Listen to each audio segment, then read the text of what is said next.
Hello and welcome back to this episode. So, on the previous episode, we learned about the audio tags, the video tag, and how to add media into our web page. Um, we learned about some attributes like the muted, controls, and loop to loop our media file, our audio files. In today's lesson, we'll be learning how to optimize our media. Um, in order to understand how to optimize our media perfectly, we need to take three things into consideration. First is the size, the format, and then compression. All right, so it's important for you to use the same size of the image and the same size to style, right?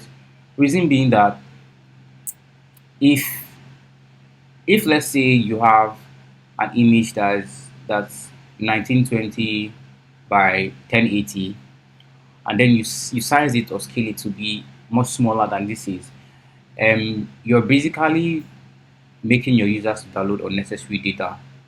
So the next thing to take into consideration is the file format. Um, the very popular one is PNG, and the JPEG. These ones are not really good for optimization in modern day programming. Um, some more optimized ones are the AVIF, right? The likes of the AVIF, and even SVG is really useful. And we'll get to that. We'll talk about SVGs in the next lesson. And the last thing to take into consideration is compression. But you have to be very careful with compression. Compression really basically means reducing the size of your file. But then for formats like JPEG, when you reduce or compress JPEGs, they lose a lot of quality, so it becomes blurry. So you have to take these three things into consideration whenever you're bringing your media assets into your file, right?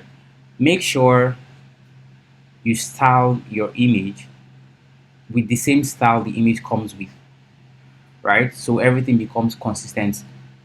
Thank you very much. See you in the next lesson. We're talking about SVGs and how important they are.